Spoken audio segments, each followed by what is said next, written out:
Fala galera, bem-vindos à nossa série de C++ orientado a objetos e hoje nós vamos aprender a como declarar uma classe. E a primeira coisa que nós vamos fazer é incluir a biblioteca IOStream e também vamos incluir a biblioteca de tratamentos de string.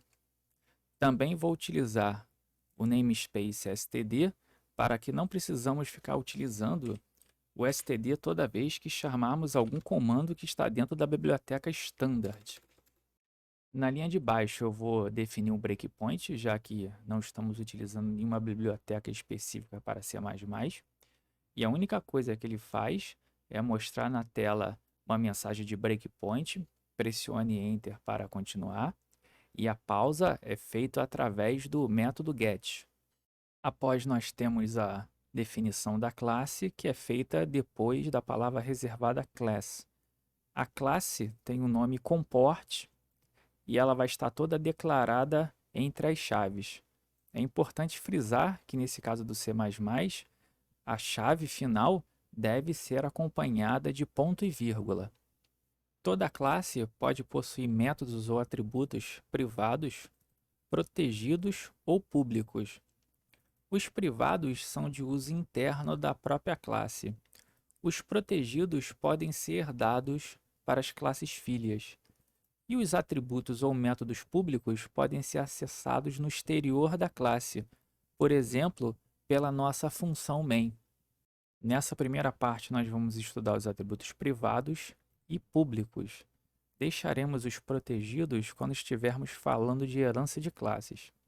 Observe também que declaramos um atributo público de nome name e do tipo string. Os atributos eles são declarados após os dois pontos, e isso serve tanto para os atributos privados e também para os protegidos. Agora vamos para a função main. A primeira linha da função main, nós instanciamos um objeto masterport do tipo comport. Uma classe pode instanciar um ou mais objetos. Na linha de baixo, nós vamos alterar o valor do atributo name. Isso é feito através do operador ponto. Então, colocamos o nome do objeto, ponto, o atributo e o valor que será atribuído. Depois, o que fazemos é imprimir na tela, através do comando cout, o valor do novo atributo name, que é feito da mesma forma, acessando o nome do objeto, ponto e o nome do atributo. Inserimos um breakpoint para dar um pause no nosso programa e embaixo vemos uma nova forma de instanciarmos o objeto. Agora, a partir de ponteiros, podemos colocar o nome da classe, seguido do operador star, o nome do objeto, a palavra new e o nome da classe novamente. Nós também vamos alterar o valor do atributo name do objeto secondPort, mas observe que, como estamos trabalhando agora com ponteiros, não podemos mais utilizar o operador ponto, e agora utilizaremos o operador seta. Da mesma forma, da linha de baixo, nós vamos imprimir na tela o valor do atributo name, também com o operador seta. Na linha 28, nós destruímos nosso objeto secondPort, liberando a memória para o computador utilizar. Inserimos um novo breakpoint e finalizamos o nosso programa. Agora vamos compilá-lo.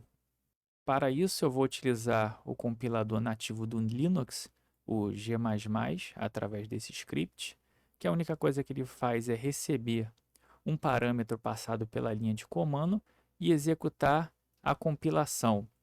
O myProgram, na linha de baixo, é executado. E eu vou executar esse script só para não ter que ficar digitando várias vezes as mesmas linhas de comando.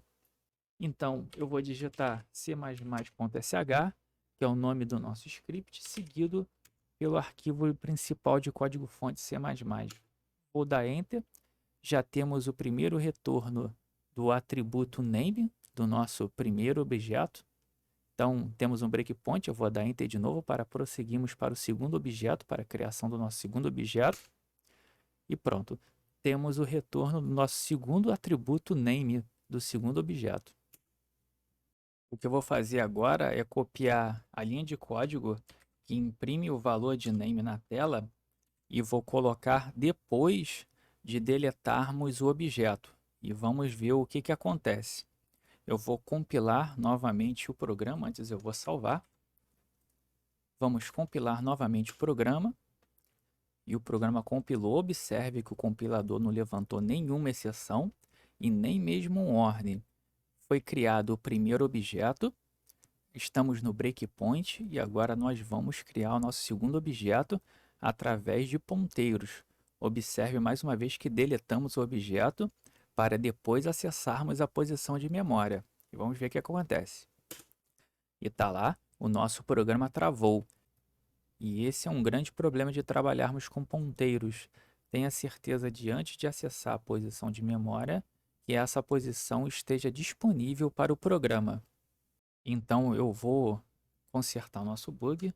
Eu vou colocar nossa linha de programa que acessa a posição de memória antes de ser deletado o nosso objeto. Eu vou salvar. Vou dar um clear para limparmos a tela.